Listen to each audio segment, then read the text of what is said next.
Hi, I'm Dave Musial, owner of Four Seasons Heating, Air Conditioning, Plumbing, and Electric. And this is our biggest sale ever. Buy a new air conditioner or furnace and get 72 months interest-free financing and up to a $4,000 system rebate. Plus, Four Seasons guarantees to beat any competitor's price by up to $1,000, guaranteed. Call today for your free in-home estimate and same-day installation. For all the right reasons, call 866 Four Seasons. At Four Seasons Heating, Air Conditioning, Plumbing, and Electric, we make home service easy. We guarantee same-day service and installation with no extra charge for nights, weekends, or holidays. Family-owned for 53 years, Four Seasons has over 30,000 five-star Google reviews and an A-plus rating with the Better Business Bureau. For all your plumbing, heating, cooling, and electrical needs, for all the right reasons, call 866 Four Seasons. For all the right reasons, call 866 Four Seasons. Blog Talk Radio.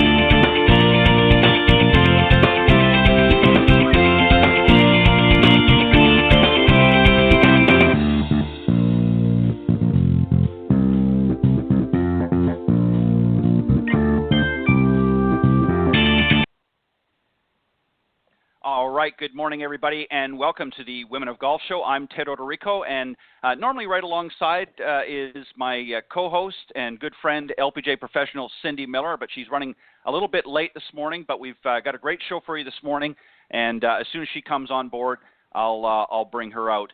But just want to thank everybody for joining us this morning on the Women of Golf Show. It's always a pleasure and an honor to have you join us every Tuesday morning from 9 to 10 a.m. Eastern here on the blogtalkradio.com network. And what I'm going to do before I tell you a little bit about the shows this morning is I'm going to remind everybody about how they can tune into the program. If you go to blogtalkradio.com and simply type in Women of Golf, that will take you to the main show page. And, of course, every Tuesday morning from 9 to 10 a.m. Eastern Standard Time will be front and center right there. But for some reason, if you can't join us live, not to worry. Just visit that link, blogtalkradio.com/Women of Golf. And just scroll down the page a little till you find the on-demand section. And all of the previously aired shows, including this morning's, are there. You'll find them there in their entirety with the recorded version, so you can listen whenever it's convenient for you. But we're glad that you joined us this morning. You can also tune in through iTunes.com, Stitcher.com, and now TuneIn.com. And again, just type in Women of Golf, and that will take you there as well. If you want to reach out to us during the live broadcast anytime, you're welcome to call into the show. The number is area code 347-945-5855.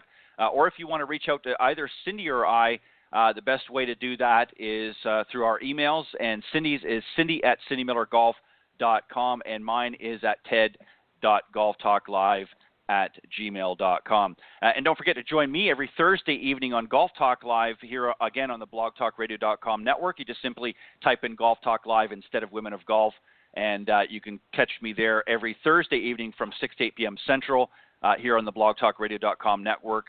And got some great shows, including a very interesting Coach's Corner panel this week, and a fellow Canadian is going to be joining me a little bit later on the broadcast. So make sure you tune in Thursday evening for that show. We have a great show for you this morning. We're going to be starting off with our first guest is the winner of this past weekend's Symetra Tour event, the 8th Annual Island Resort Championship, and her name is Ruixin Liu, and also goes by Rachel, which we'll call her this morning. And just let me tell you a little bit about her, and then a little bit later on in the show, we're going to be joined by a top 50 LPGA teaching pro, Maria Palozola. And she's also a Golf Channel Academy lead instructor. She'll be joining us on the second half of the show. But let me tell you a little bit about Ruixin. This is her second year on the Symetra Tour, and this past Sunday's win at the 8th Annual Island Resort Championship was her first career professional victory. She earned a whopping $26,000 plus in her purse and jumped 26 spots in the Volvic race for the card to number 5. At the end of the season, the top 10, of course, in the Volvic race for the card will earn their LPGA Tour memberships for 2019. Next up for Ruixin is the first ever Prasco Charity Championship at TPC Rivers Bend in Mainville, Ohio. So let me bring her out, and as I said, we'll wait for Cindy to join us in a little bit. Good morning, Ruixin. How are you? Good morning, Ted. I'm good. How are you? It's my pleasure to be here. Well, it's an honor to have you, and first and foremost, let me congratulate you on your win. That's quite a feat. Congratulations. Thank you so much. Let's talk a little bit about your win, something that kind of caught my eye a little bit, and we'll get into some other questions here in a moment. But you actually injured yourself a little bit. You tweaked your back a little bit, I guess from my understanding was in the final round. What happened, do you think? And tell us how you managed to overcome that to close out the championship. So it happened on the final round of hole number 14. I was 11 under at that point, and I have no idea what the score is behind me because I wasn't the leader group. And that was a reachable par 4. So what I'm thinking is get another birdie or at least put it as close to the green as possible. So I really tried to hit that shot as hard as I can to drive it pretty hard. And my right foot slipped when I started my downswing. But I still keep going, like keep turning. And that I think there's a little separation like on my lower back. And I don't feel that much pain on that hole, but the pain started on hole number 15. And I was talking to my dad because he's on my back, and he's like, just be patient. And let's just finish the final 4 holes and you should be fine. I mean, and he's like, don't worry about the score. We will be fine. Just do whatever you can and finish, and we will still be proud of you. Wow. Now, is your dad always on the bag for you? Is he caddy for you quite a bit? Yeah, I would say most of the time, yeah. Yeah. Is he a pretty good caddy? I think so, yeah. It was the first win with him. He's pretty good. So you're going to keep him on the bag a little bit longer maybe. Yes, that's what we plan for because his back is also not that good. He has the hernia disc, so I don't know if I want to keep him. Yeah. Well, hopefully his back will hold out for a few more tournaments anyways, and maybe you'll get another win together. So I'm sure he was equally as excited as you were, Ruixin, to see you win that first tournament. I'm sure he was just equally as excited as you were.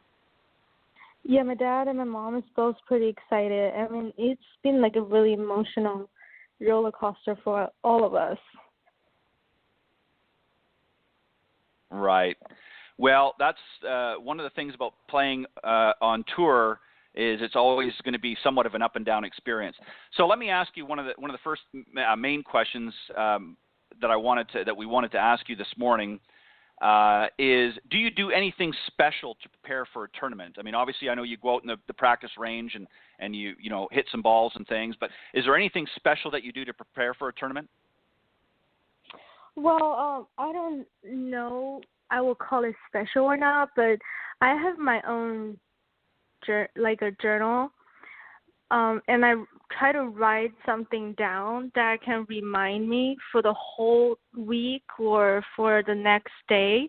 I will try to write down something every day so I can learn or I can prepare myself for the tournament. Let's say after I play the practice round, I will write down a few things I need to notice, or what should I do, putting, or is there anything specific I need to work on the next morning before I tee off? I think that's the thing that's kind of different than anybody else. That's a great, that's something that a lot of our amateurs that are tuning in this morning can really take note of, because that's very, very important, because most amateurs, of course, as I'm sure you've played in some pro-ams, they just sort of show up and they might hit a couple of warm-up shots and then they're out in the golf course. in the Pro-Am events, and a lot of times they struggle out there because they don't really have a good game plan. So this kind of helps you prepare a good game plan because you already know what you're doing well, but it also gives you a little, in this journal, you can write down some of the reminders that say, okay, I need to make sure that I do this or I do that, when I'm on the putting surface as an example, or when I'm chipping, I need to make sure that I keep my weight, lean forward maybe a little bit or something to that effect. So that gives you some good mental cues to prepare for, correct? Yes, I mean, the interesting part of golf is you never know who you're going to encounter on the course. You never know where your shot is going to be. But, like, for me, at least I prepare the most I can. So when I go out there, if there's something that I already think of, I know how to deal with it. Instead of I go on the course right. and I don't know which part of the golf course is dangerous, and I just aim right at it. And that can cause a lot of trouble. Right. Well said. That was very well said. Now, do you, Ruixin, do you favor any particular ball flight as an example? Are you a typical drawer of the ball, or do you tend to fade the ball a little bit more? Well, my ball flight, I would say 80% will be a draw. I didn't do that purposely. It just come naturally. I'm sorry, I missed that. It cut out just a little bit. Can you repeat that? So I would say 80% of my ball flight is a small draw. I mean, I didn't do that purposely, but it just come naturally. Right. Well, that's a good natural ball flight to have, let me tell you. That's fantastic. So let me ask you something then, Ruixin. When you're out in the golf course, obviously there are going to be holes that you're going to be playing that maybe favor a fade off the tee. Obviously you're able to hit them, but your natural ball flight, as you said, is sort of a small draw. Are there some holes that don't, as they say, fit your eye, that you get out there and say, well, that's not really a hole that I'm comfortable with? And if so, how do you handle that? Well, in that case, I know how to hit a little fade, but I will say I'm not good at it. So I would just maybe try to hit a 3-wood off the tee because it's more accurate. I mean, leave like 20 yards short and then have a longer approach shot, or like maybe just aim in the middle of the fairway with your driver. Right. And not try to play a specific ball flight. That's a good idea. Yes. That's another that's another good tip for amateurs to take in. And that sort of comes in with the strategy of your play. When you're faced with something that maybe you're not 100% comfortable with, rather than trying to do something that's going to cost you strokes, you choose a smarter route or smarter option, if you will, by either laying up a little bit, hitting a club like a 3-wood, or not trying to shape the shot and just stick it to the middle of the fairway, which we all want to do whenever we can. So that's very smart on your part to be able to have some strategy. Go ahead. I mean, also I don't want to be like too aggressive, and then if fade is not my favorite ball flight, don't really try to force it, because normally that won't bring a good result. Right. Well, and that's what I mean is, a lot of our amateur golfers, and again, I'm sure you've seen this playing in a Pro-Am from time to time, that are not very good with their driver, and they'll get on a hole that's a very difficult shot, off the tee, and instead of doing what you've done and play smart and maybe hitting a lesser club just to keep it in play, they'll pull out that driver anyways and end in all kinds of trouble. When you're in a Pro-Am and you see maybe after a couple of holes how somebody handles themselves, do you try to interject some help and say, you know what, maybe you need to hit a hybrid here, or maybe you need to hit your 3-wood here instead of taking the driver route? This is not a good hole for you. Do you kind of, you might word it better than that, but do you kind of do that once in a while to help them out? Well, that's a good question, because sometimes people just want to do what they want, because we are having fun out there. It's not about the score. Sure. We just want to have fun on the golf course. And if the people don't, if my guests don't ask me what should I do, I wouldn't say anything about their strategy or swing. I just want them to have fun. and enjoying themselves. But if Right. they ask me, if I see there's something they can change in their maybe alignment, I will tell them, but not something like super big, like the swing itself. I wouldn't say anything about that because that might mess them up for the rest of the round. Right. Yeah, and then they wouldn't be too happy when they come in on hole number 18 if they've had a bad round. No, that's a smart idea too. Obviously you want to wait until you're asked, but sometimes it might be nice on little things maybe to interject some thoughts if you think it'll help. But yeah, you're right. Sometimes you have to stay back and just let them enjoy the round, and if they ask you for help, then that's a little different story. Are you working with a coach right now? Do you have a swing coach or somebody that helps you with your game? Yes, so I'm recently live in Orlando, Florida, and Okay. I practice at Lake Nona Country Club, and my coach is Gregor Jamison. He is the coach at Lake Nona Country Club. Yeah. Wow, that's a very nice country club to play at. Now, is there anything that he has specifically helping you work on? Is there an area of your game that maybe sometimes you struggle a little bit that he's saying, okay, Ruixin, let's work on this today to try and tighten that up a little bit? So recently for the past few months, we didn't really work on like some really significant change in my swing, but there's some like a little offset on my alignment, my posture, like just pre-shot routine. That's what we try to stick with, because sometimes when I go out for 4 weeks in a row playing tournament, those little things can change, and that can lead to a really big problem. So when I head back for like a week off, we will always check those things first, and that's what we've been working on the most. Okay. Is that, do you think, or is there another part of your game, Ruixin, that gives you the most difficulty? What's the hardest part of your game? Do you struggle with your short game? Are you struggling sometimes off the tee? What area gives you the most trouble? So I will be honest with you. I think the biggest reason why I won last week is because my putting has been super cooperating with me. And it's not always like that. So I would like to keep my putting level like a little higher. Also my chipping. Chipping is not always my good. So short game is the part I want to work on the most. Right. And I think that's something, wouldn't you agree, that I think most people, amateurs and pros alike, that's an area that we really need to focus on probably the most, because that's the scoring end of the game. I mean, hitting a nice tee shot's great, and it's nice to hit it long and far, but you're only hitting so many tee shots in a round, whereas you're hitting probably upwards of 60 to 70% of your shots are within 150, even 100 yards in. Would you agree with that, do you think? Yes, I totally agree. I mean, if you have a good swing and your eye in the woods is good, it's only going to give you like an opportunity to birdie, to eagle. But in order to do that, you have to putt it, right? Right. That's right, because you can get on the green, every green in two, but if your putter doesn't hold up through the week, that can cost you a lot of strokes.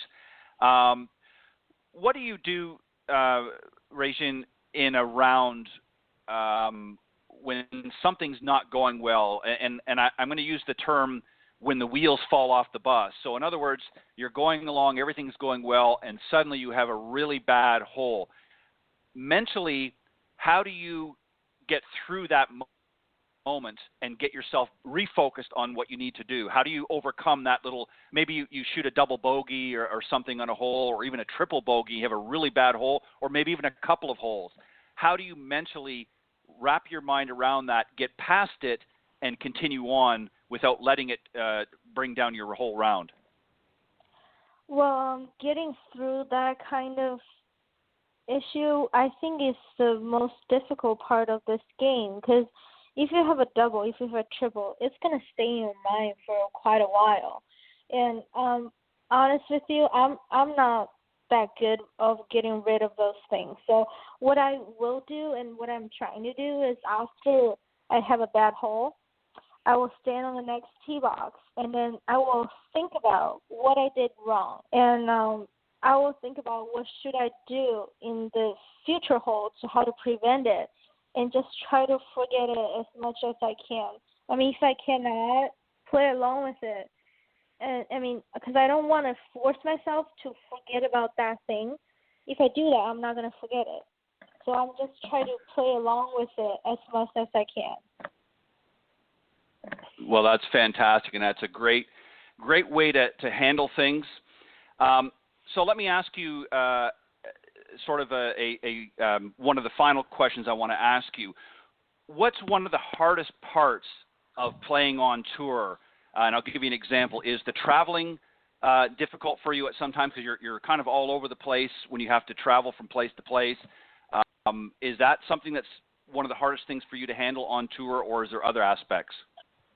Well, travel is pretty hard on us because both my parents travel with me, and because Right. I'm Chinese, and I already get used to Chinese food and everything, and food Right. is one of the biggest problems I also have. So that's why my mom and dad both travel, so we can do a vacation rental, so we can cook our meal instead of going out to eat every single time. And I have to thank them for that, helping me out. And also, I think fitness is a big part because I had a surgery at the beginning of the year, and I'm still trying to recover from it. And it's pretty tough, I have to say, because when you play 4 weeks in a row with still try to recover from the surgery, I will say I get tired pretty easy.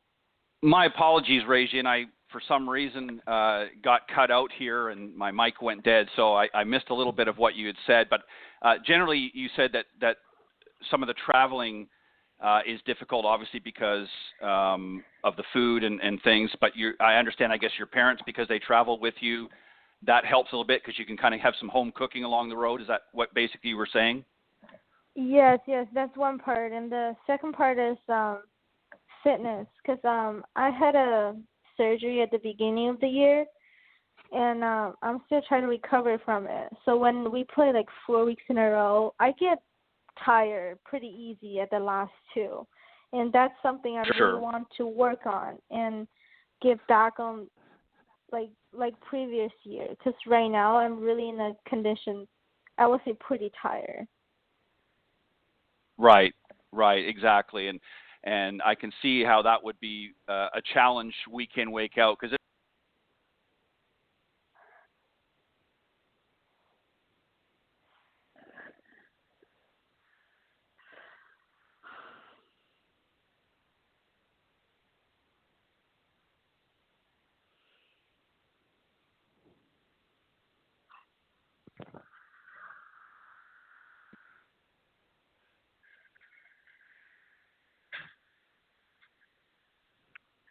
Hello, Ted.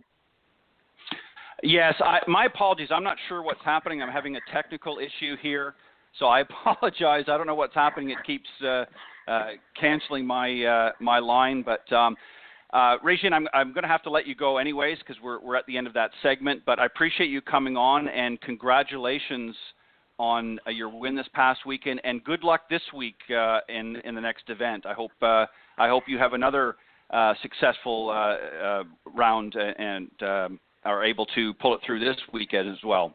Thank you so much for everything, and have a good rest of your day. All right, you too. Thank you very much, Ruixin. Bye-bye. Thanks. All right, that was my very special guest, Ruixin Liu. I apologize for that. I'm not sure what's been happening here, but my line seems to be giving me some problems and cutting out here. So hopefully everything will be a little bit smoother here. And also apologize. I'm not sure Cindy is for some reason not able to join us this morning. I've tried to reach out to her and see what the issues are and have not heard back. So I'm assuming that she's run into an issue and perhaps is not going to be able to join us this morning. While we wait for the next guest this morning, Maria Palozola, who is one of the top 50 LPGA teaching professionals. from really 2008 to present. She's done a phenomenal job. She's also a Golf Channel Academy lead instructor, and also the head professional for the Missouri Athletic Club. Let me just tell you some of the other things that she has done and accomplished. Some of her playing credentials. She's won the 2014 LPGA Midwest Pro, also won the 2002 Illinois Open, also qualified for the 2000 LPGA Championship, and she has also won the LPGA Midwest Section Championship in 1999, and in 93 she won the Missouri State Amateur. So lots of wins and lots of other well-placed finishes as well. And I'm just going to very patiently wait for her and hopefully won't run into another technical issue. And again, I apologize for that. I'm not sure what happened, but my line has dropped a few times here recently, so hopefully everything will be fine now. Don't forget to tune in every Tuesday morning. Let me remind everybody to tune in every Tuesday morning from 9 to 10 a.m. Eastern Standard Time here on the blogtalkradio.com network. And you'll find us here. And for some of you that maybe are not able to join us during the live broadcast, you can go to blogtalkradio.com/Women of Golf, and you can scroll down to the on-demand section and find all of the previously aired shows, including today's, in their entirety in the recorded version. Or you can also go to iTunes.com, Stitcher.com, and now TuneIn.com. And again, just type in Women of Golf, and that will take you there as well. You can also reach out to Cindy or I. Cindy's email is cindy@cindymillergolf.com, and mine is ted.golftalklive@gmail.com. And speaking of which, don't forget to tune in this Thursday to the blogtalkradio.com network, and you will find Golf Talk Live there from 6 to 8 p.m. Central. And I've got another great round of Coach's Corner, going to be starting the show off for the first hour. And then I've got a good friend from Canada, Rob Bernard, a CPGA professional, is going to be joining me on the second half of the show. So you want to make sure you tune in for that. So that's this Thursday from 6 to 8 p.m. Central on the blogtalkradio.com network. All right, as I said, I've got a great guest coming on the second half of this show, and I see that she's ready. So let me just tell you again, remind you a little bit about her, and then I'll bring her out.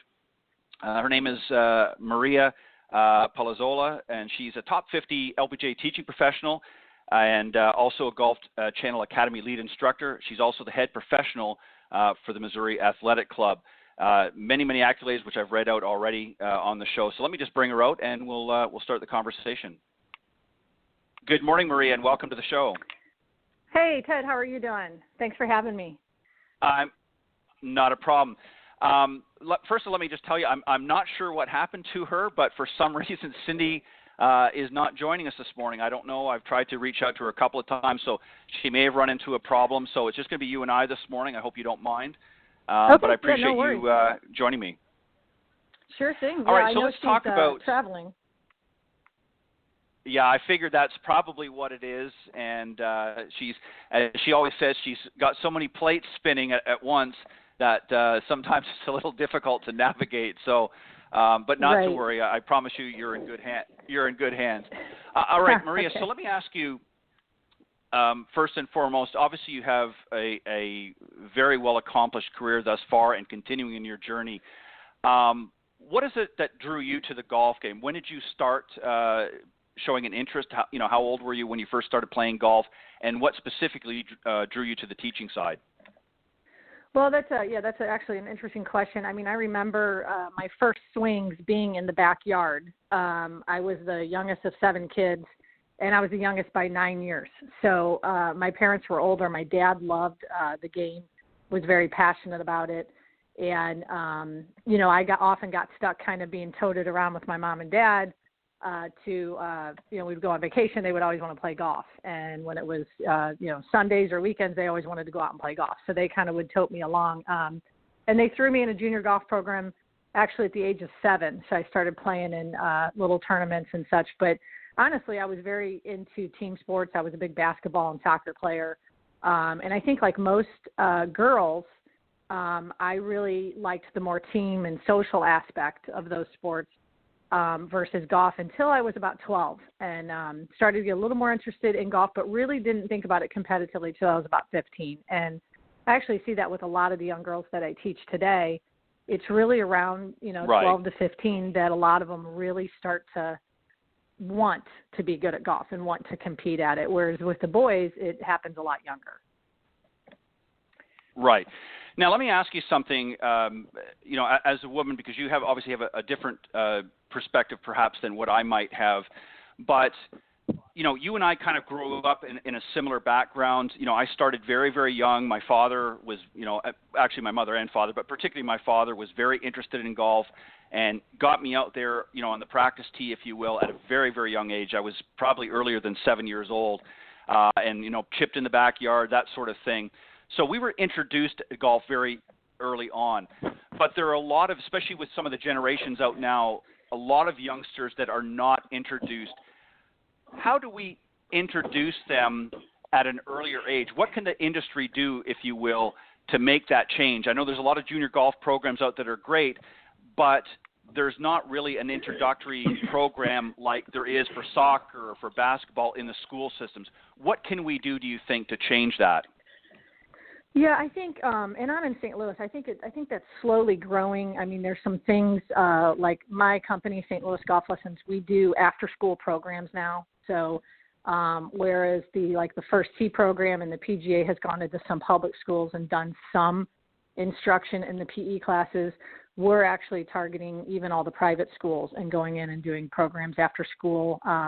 We also have a program here called CYC Golf, which traditionally starts, ages or fifth grade and up. But now I see them starting to actually do clinics and programs for the kids younger than fifth grade, just to get them introduced. And so I think it has a lot to do with schools. I really do. I mean, because outside of schools, we're doing so much. The PGA, the LPGA, we've got all these Grow the Game initiatives, LPGA Girls Golf Club, PGA Junior League, First Tee. So I feel like outside of the schools, it is being done in the summer. But if your family's not interested in golf and your parents aren't interested in golf, you might not get that summer education. But if we throw it in the schools, you're going to get it no matter what, So I think that's probably the best avenue for that. Yeah, and I would agree with you 100% because, like so many other traditional sports, kids at a very, very early age are exposed to that. Golf, they're not, unless as you said, unless it's something sort of bred into their family dynamics. At grades 2, 3, and 4, they don't really see that experience. So until they, get outside of the school system, again, whether it's through family or some other activity, they're not really being introduced to golf. And if we don't get them at that younger age, by the time they hit that 12 to 15 age, if they haven't been introduced to it, it's very difficult to get them interested in something they know nothing about. Would you agree with that? Oh, I totally agree. And I think I was just thinking as you were talking that, access has always been a big issue because not everyone can join a private club. And a lot of public courses are closing. And if you think about it, and again, I'm kind of thinking of my town, St. Louis is a huge soccer town. And we have soccer fields that have been built and donated by, I think Anheuser-Busch is one of them, and a big car dealership is another one. And it's like if we can get par 3 golf courses built and donated, that kids can have access at a very young age, then they're going to get a chance to actually get on the golf course and play the game. Because the courses that we do have, the public courses that we do have in the area, are so boggled up with all the different programs that are running there and then regular play. So I think access is actually a huge issue as well. I couldn't agree more. And I, one of the things, and I've said this many times on both of my shows, one of the things my father did, he took me to an executive style or a par 3 course when he was first teaching me the game, before I got to go to the country club, if you will, because he wanted me to understand the fundamentals in that, and he wanted me to learn in an environment that was going to show some early success. Because if you get out in some of the big courses and things like that at an early age, it can be very overwhelming. The holes are long, and if you're not, got any skills yet, it can be a little bit of a daunting challenge. So I like the fact that, what you're saying is about, opening up some of these par 3s and some of these executive style courses as a learning ground for new people, and because there isn't as many available as there once were, or because they're closing up, it's making it harder and harder for the industry, I think, to really grow the game. What do you think? Oh, no, I totally agree. And I mean, looking at, my area, I can think of just 3 par 3 or executive courses that are public in the whole area. 3, maybe 4 if you go out, a little bit further west. And again, those get bogged down. If they've got a CYC tournament that day or they've got something else going on, there's not always access to get on them on the weekends. But land, of course, is an issue. So I think like most cities, most towns, if you're going to build more courses, you're going further and further out, so people have to be willing to drive. But everything you said a second ago about, taking them to a smaller course and not intimidating, that's the exact same thing we do with beginner golfers, women and men. So it's not just kids. We don't want an adult to come into the game and throw them out on a championship golf course and get them frustrated because then they're going to leave the game, rather quickly. So I think it's all beginner golfers, really.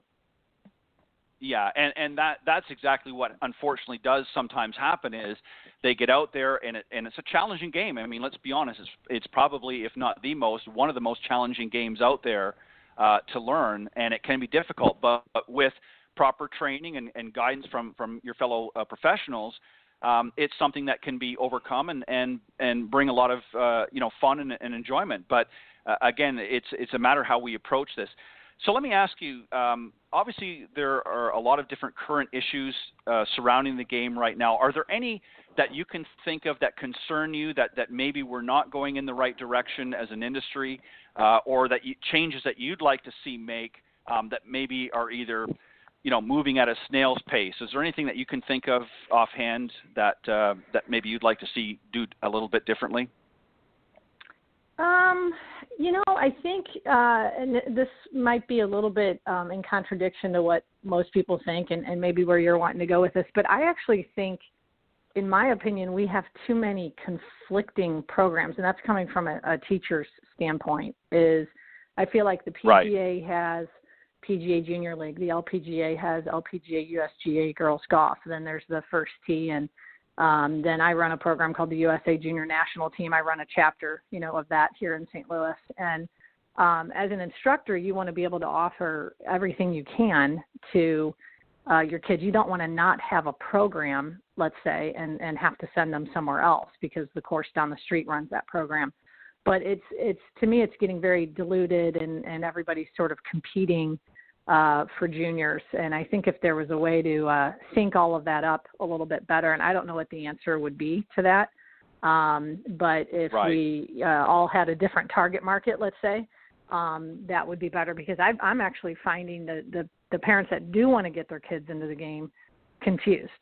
I get questions all the time. They're saying, what should I put my kid in PGA Junior League? Should I put them in CYC golf? Should they go to the USA, national coaching program? Where do they go? And then there's a lot of confusion, even though there are a lot of tournaments and events out there for them. There's a lot of confusion on, okay, where should I, should I go to the Hurricane Tour? Should I go to US Kids Golf or my local PGA section? They don't know where to go. And so I think if there was some way the industry as a whole could organize that better and make it, known, okay, if your kid's at this level, these are the programs that are good for you. Then when they get to this level, go to these programs. It just needs to be a little more organized. I think it's overwhelming. Well, and I think you hit it on the head. I think because you have so many different sections across the country, and each section wants to kind of, create their own program, if you will. So what happens is they get an initiative going. It's very successful, and they want to, sort of broadcast that through the rest of the nation. But then you get somebody else over here that does something entirely different. They want to do the same thing, and again, there's not really a lot of communication. I want to share a couple of things, and I want to get your thoughts on this. This is some conversations, much like you and I are having, that I've had with some fellow professionals. And there were two different sort of little surveys they did. One was from a fellow golf professional that was out in California recently, and he had the opportunity to have a conversation with 100 middle schoolers, and was given this scenario, and he asked them this question, and he wanted some feedback, and he said, if you had, for the next 5 days, and of course referring to school days, if you had an afternoon after school activity to do each day, something different, what would you pick? And out of those 100 students, and this is really the sad part, not one student picked golf. Yeah. So that now this is I guess that's not middle surprising. school, You so know, it's not that mainstream. Right, and what that really says to me is what we talked about earlier is the fact that they're not getting introduced to it early to be given and considered an option. I mean, that, you know, I could understand if there were a few or, you know, even a third or something, but to not have any out of 100 students, and randomly, this is not like they weren't pre-selected or anything, it was just 100 students, not one of them on any of those days picked golf as an, you know, an after-school activity. So that tells me right there that the industry is not integrated enough into that youth, if you will, to get them to be interested in it. The other one was even as equally disturbing. I had another friend of mine happened to be out in California, and he had about 30 millennials, and he asked them specifically about golf, what they thought of golf, and 2/3 of them came back with the response, "It's not fun." That was equally disturbing. That was an equally disturbing, and I always believe in being honest on the program, because, again, that's a message that they're perceiving. Now, obviously, we know it's not true, but we're in the industry. So how do we overcome each of those hurdles? I mean, we've already talked a little bit about the first one. I mean, I think getting into school programs earlier, I think, would help solve a lot of the first one. But here we've got a group of millennials who are obviously a little bit older that don't perceive our game as fun. How do we combat that? You're asking me to quote on a generation that I just don't understand. Me neither. The millennials have been a mystery to me for quite a while. I mean, you know, people like to joke about them in social media and stuff, and pretty much every joke that comes across, I'm like, yep, I've seen that. You know, I have a boatload of nieces and nephews. I've got 20 nieces and nephews, and I think all 20 of them are millennials, and I love them all dearly. But there's a lot of things about them I don't understand, and their generation, and I've employed millennials that I don't understand. Just the fact that they would say something is not fun just shows me how they lack creativity and ingenuity. I mean, you know, if they can't create their own fun and have a good time being out with friends on a beautiful day out in nature, then to me there's honestly there's something wrong with them, you know. So I wouldn't necessarily say it's the game. I think maybe, you know, I don't know, maybe everybody points to video games. Maybe they're used to that constant simulation and that constant feedback, and they're not capable of actually slowing down and creating their own, you know, their own atmosphere and their own fun. I don't know. That's something, like I said, I can't even really comment on that. Well, I would agree, you know, 100% with what you just said. You're exactly right. I don't figure them out either. But here's a theory that I have, and I don't know if it's right, but it's one that I've sort of pondered a little bit. I think you're exactly right. One of the ways that I think the industry has tried to reach out to the millennials is, of course, through the video market, because most of them are on some form of social media. So they've come through with you know, things like Revolutionary Golf and that to get into that market. Because they figure, well, that's where the kids are going to be, so let's come out with some video product, you know, teaching tips and drills and things like that to try and entice them. But I think there's a bigger problem, and I've talked to a few millennials myself over the years, and this is some of the feedback that I've gotten, and we'll see if maybe you've had something similar. The perception that a lot of that generation have of the golf industry, and I'm taking away the teaching side of it, I'm talking about obviously the tourers. Their exposure to golf is what they see on TV, and what they see on TV are the various tour players, the elite players of golf. And what it says to them is, this is not a sport or a game for me. I will never play at that level, so I'm not even going to try. So it's not of interest to them. They have other interests that, you know, whether it's playing video games or going out hiking or whatever it is they want to do, but golf is something that they don't see again, unless it's sort of brought into the family dynamics as an option for them to even consider. So it leads to me to the question, is maybe some of the marketing that the golf industry is doing, is it too focused on the tours and that elite level and not about maybe it should be more geared at families? I'll give you a good example. Years and years ago, Las Vegas, Nevada, of course, was the gambling capital of the world. And it was always the heavy gamblers and things like that. Well, they actually made a change a number of years ago in how they wanted to attract people. And what they did is they started creating a family-friendly environment. Now, some may agree or disagree with that, but if you look at how Vegas is today, there's shows, there's activities that circle around the family. And it worked. They got more families traveling to Las Vegas as opposed to just your traditional gamblers. Does maybe the golf industry need to take a more approach along those lines and gear its marketing and advertising more towards families and towards that generation to make it more appealing and let them know that, hey, this is something for you too. It's not just the tour players. That's just one aspect because it really only represents about 1% of the industry. What do you think about that? Yeah, I mean, I can see both sides. I can kind of see that side. I mean, our parents, my dad was a World War II generation. I mean, and they grew up and they did see, Hogan and especially Nicklaus, and those Sure. guys doing extraordinary things on the golf course. And that didn't, thwart my dad's passion for playing the game or wanting to be better. I think it encouraged them. And again, I don't know if that's a generational thing. If they thought, well, I'm going to keep trying and I'm going to keep working hard, where the millennials are like, it's too hard, I'm just going to quit. But Right. the other thing I think about what you're saying is, I would see, as a kid, I would see an NBA player that's 6'7", dunking, and I was a basketball player.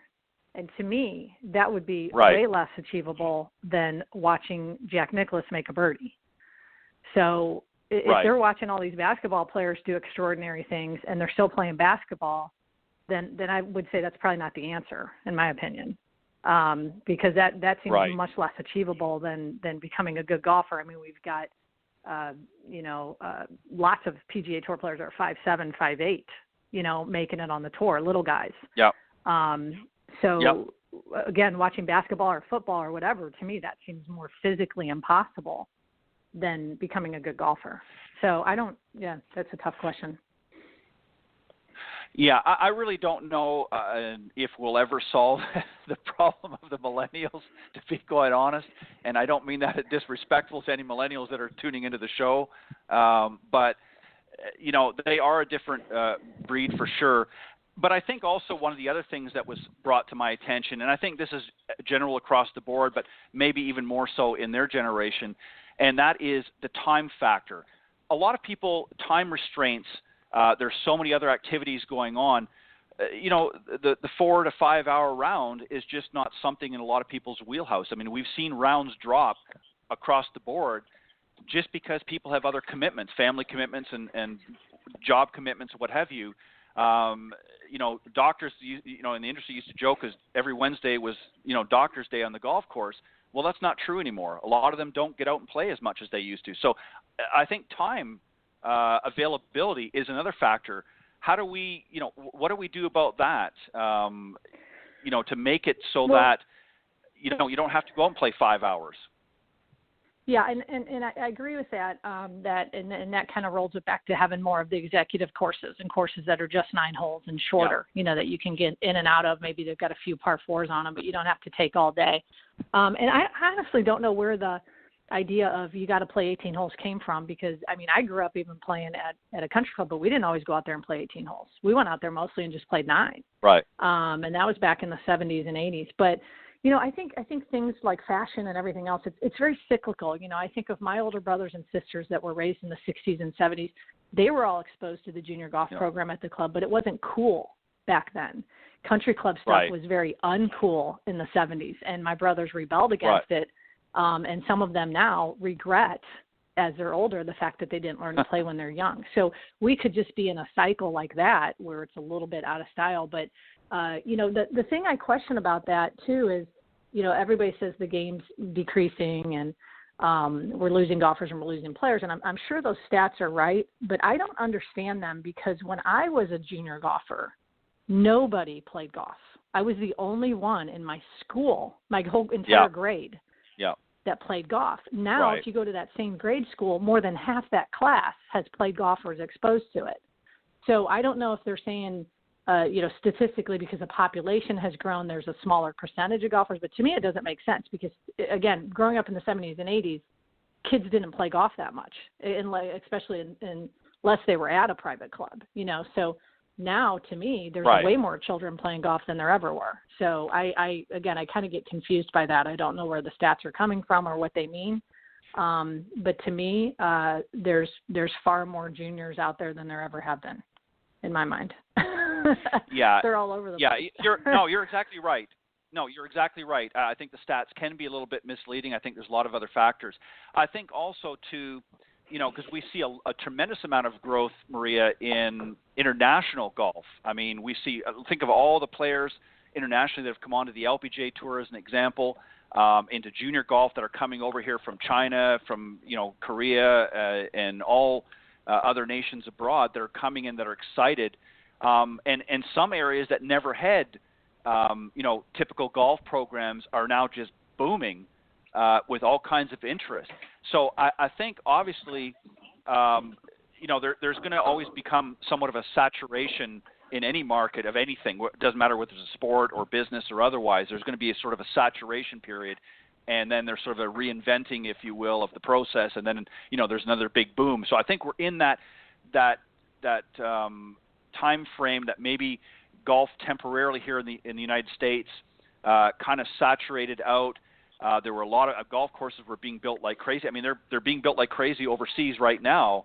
So we know it's not the fact that there isn't a need for it.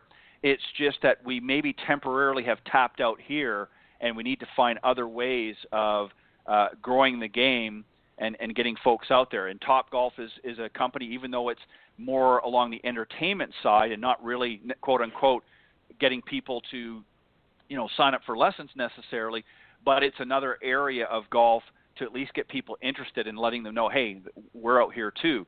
What are some thoughts, in your opinion, do you think could really help grow the game?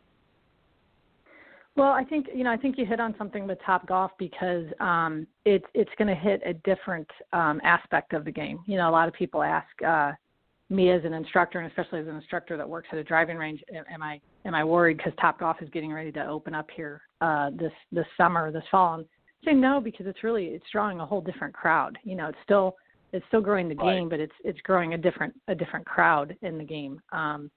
So I think that's making it, throwing some more entertainment aspects in there are definitely something that is definitely something that would draw in more players, more family type activities where golf is typically an outing where the guys go play in scrambles, corporate outings and stuff like that. If they had more outings that encompass the whole entire family, we get a lot of that requests for that for instruction. Is there something that we can do as a family together? Like my husband and myself and my children, can we all come out together and do something? So those types of activities, those types of leagues, I think could bring more people into the game for sure. I think one of the other things, and again, this may be something different in your area. You may not have the same issue, but I know that, because you talked about some of the courses closing and things like that. I think one of the other problems that I see that could really help is the golf courses themselves, I think, need to do a better job of reaching out within their communities to get people coming out. And I don't just mean by, offering cheap, golf rates or, slashing lessons, a 2-for-1 or something like that. I think they actually need to, have the professionals and have the course management reach out within their communities and have different events. I'll give you a great example, and I thought this was so cool. I had a fellow golf professional tell the other night where what they did was they had a special event on their range where they had pumpkins put out there, and they had full-size images, photo images of the golf instructors out on the range, and you got points if you hit them.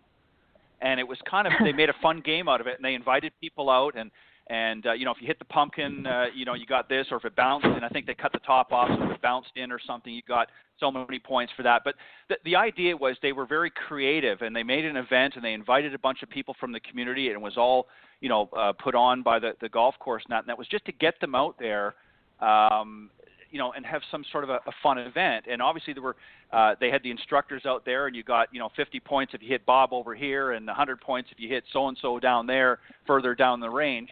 And they made it kind of interesting. So it was kind of a shot against the professionals in a way, but in a fun way. And I think that, maybe the golf courses need to be a little bit more creative as well in how they engage with their community, as opposed to just, driving up the lane in the morning, opening the doors and saying, well, here we are, come and play. What do you think about that? Is there something that maybe you guys are doing that could be, helpful to some of your other, fellow pros out there? Are you doing things in your neck of the woods that maybe could help them do just that? I think, a lot of what you just hit on there, I think the private clubs for years have been great at doing things like that. I know head pros that run some super fun events at their clubs, very creative. But I agree with you in that I don't see those things advertised like at the local public course very often, or the local driving range. Right. So that is something that could draw in just the general public and say, hey, let's go down to the such and such range. They're having this fun event for families or for couples tonight or whatever. They could do a date night thing. So yeah, and I think that's exactly why Topgolf exists. They're giving people an opportunity to go do something fun as a group and have it be more entertainment. So yeah, I agree with you. I think that that's definitely an area that our local ranges and courses could probably draw in more people if they got a little bit more creative.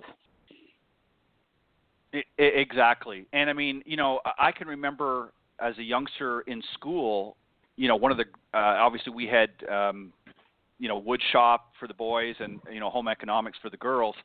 And I know a lot of that doesn't exist in the same capacity anymore, but, we were always excited as a school, as a class to leave and go somewhere else to take out these things.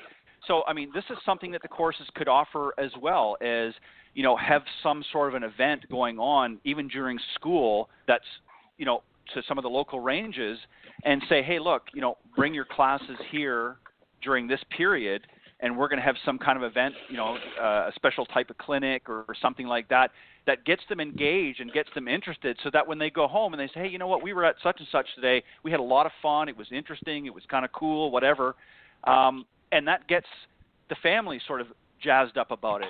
I think that's some things that maybe need to be done as well. What do you think?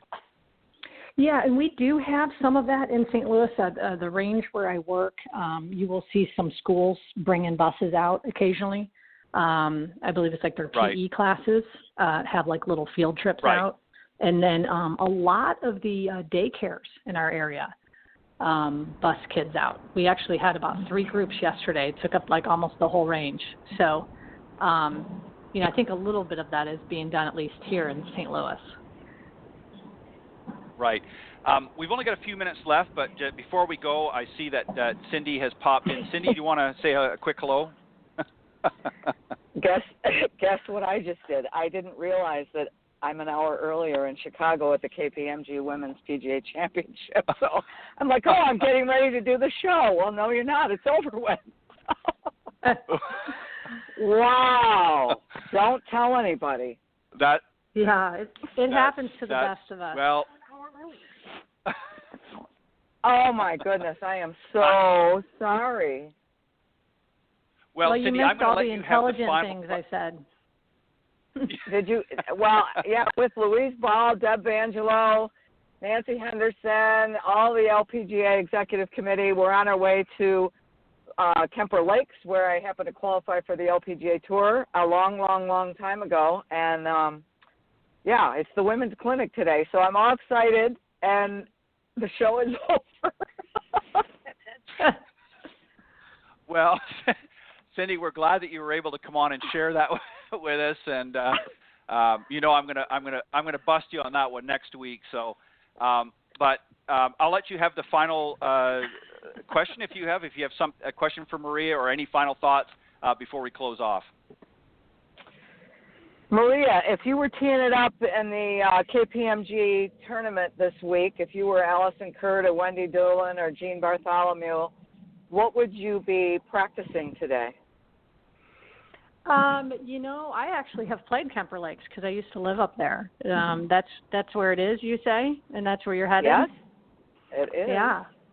My memory of it was a little bit long at the time. I don't know if it's still set up that way.